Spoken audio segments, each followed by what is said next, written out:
Welcome to Popcorn Planet. I am Andy Signore, and the Snyder Cut leaked? I mean, come on, Warner Brothers. What are you doing? This is so stupid. Look, I don't wish this on Zack Snyder. This is so messed up that Warner Brothers allowed this to happen. Now, it must have been an accident, you'd hope, but obviously a lot of people out there are assuming, no, Warner Brothers is trying to sabotage this release. And I, for the record, I'm not cool with that. Just let the movie come out fairly. But guys, no, apparently Justice League surprised HBO Max subscribers with an accidental debut. Apparently people who clicked on Tom and Jerry got access to the film this afternoon. This was confirmed by The Hollywood Reporter. This started happening earlier this afternoon, and the film's not due, obviously, until March 18th for its big debut, and Zack has been putting out trailers every day, pretty much, about different characters leading up to this. And apparently Doug Bass in Charlotte, North Carolina, noted about it first on Twitter. HBO Max, someone's getting fired. Tom and Jerry, this is not Snyder Cut. The CGI finally rivals that of Marvel, and you're gonna love it. That's all I'm saying. No spoilers. Get excited.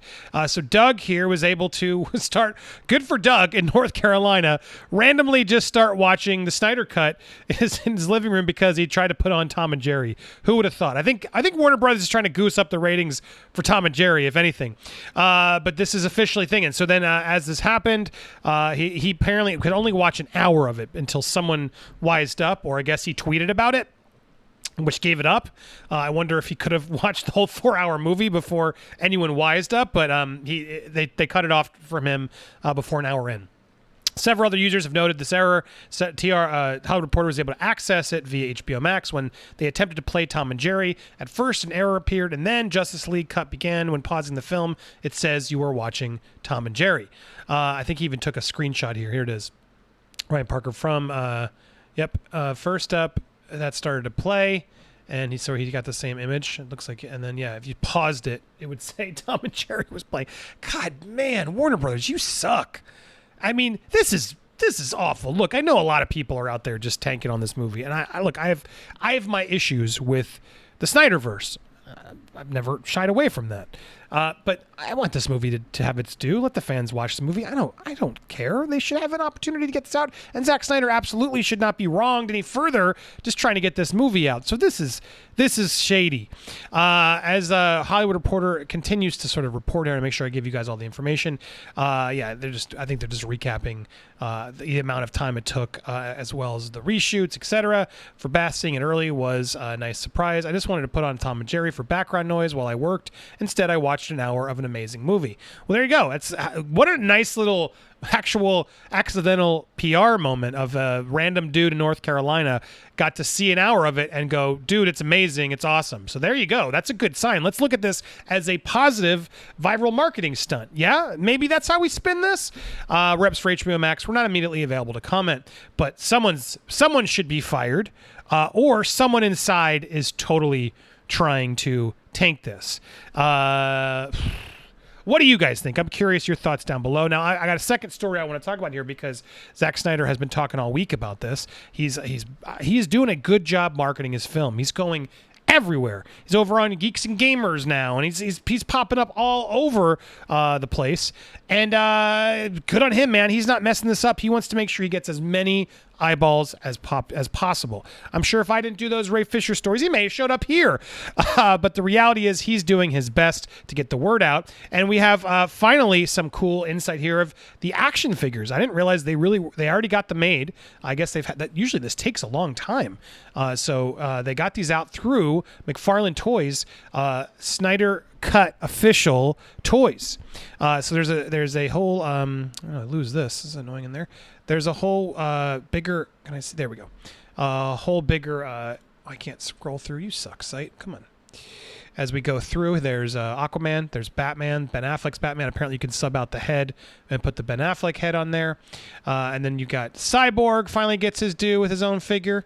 That'll make Ray very happy. I don't know what this, it looks weirder here. But there's an official Cyborg Ray Fisher figure. These are the ones that I think are going to be most people talking about, Darkseid and Steppenwolf official. And what's really actually, I will admit, what's cool about these two figures is their scale. So while they have these apparently armor version and not armor version, what's really interesting is there's Flash, there are the characters, Superman in his black suit. What's actually really cool is this one. You see the scale of the Darkseid figure going up against Superman, and even I'll admit that's pretty awesome. The Thanos figure is not that much bigger than the other toys. They always mess that up. Marvel action figures suck. I always wanted this is the size scale that I collected, and I prefer it. I have Superman, I have Batman this size. This is the 4.5 inch or whatever, and then they made those massive. They never commit to size unless you get the Black Series. Some of those figures are $20-$30 a pop. Who can afford to collect all of the characters in the DCU or the MCU at that cost? It's insane, but I have to give them credit here. This is a cool look. I do like the look of the scale there to show that he is more menacing. And there's the whole team fighting against Steppenwolf, who also is similar scale. If you lower his legs down, he sort of sticks up, but they got a flying Superman. And apparently, it's not just flying Superman. You can get Superman either way.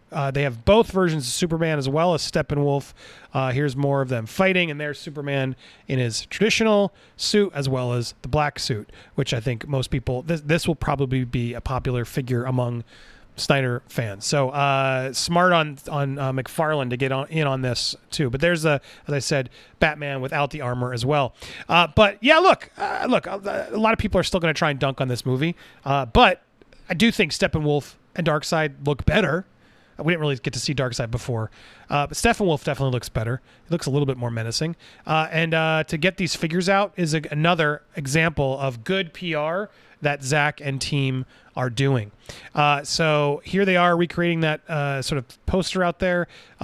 Fans are probably very going to be excited to get these. I wonder if there's any other sort of secret series about if these do well. Maybe they'll release just Jared Leto Joker, any other cameos that come about, which apparently there will be a massive cameo at the end. Ryan Reynolds says it's not him. Ryan Reynolds was supposed to. A lot of people out there were saying Ryan Reynolds' Green Lantern will make an appearance. Now he could be trolling. It could be out there, but there was a meeting. They did talk on Twitter, but Ryan Reynolds has recently said, "Yeah, no, I wish I was there. I'm not, but best of luck." Usually, he sort of avoids it if he's trying to, not tell you the truth. But it doesn't seem like it is now Ryan Reynolds. Who else could it be? Massive cameo at the end that's going to blow fans' minds. We'll see. But there you go. The figures are out, and Warner Brothers, you're messing things up. How do you mess this up? This has to be something on purpose. I mean, I guess it could be an accident, but how do you have that file? And then, I mean, we're early. This is 10 days up. And someone went in and somehow accidentally connected it to Tom and Jerry 10 days before it's due? I mean, they could be doing troubleshooting, check and make sure the thing's ready, and someone put it in the wrong folder, I guess. But the more I think about this, no. This really does feel like there's a snake in Warner Brothers who's trying to make this seem more ridiculous. And that doesn't help this at all. At this point, Warner Brothers, Warner Media, come on, get your act together and just get the movie out. This is insane to me. And everybody who says I'm not a Snyder hater, all this stuff. But man, even I would say this is totally lame and totally sucks that Warner Brothers let this happen. They need to make sure this never happens again. That's a massive secrecy leak that should be absolutely reprimanded. So what do you guys think of this story? If you haven't already hit that subscribe button, stay tuned. We'll be reviewing the Snyder Cut as soon as we get access to. I'm told cuts are out. I mean, screeners are out. Press is starting to receive it. I have not.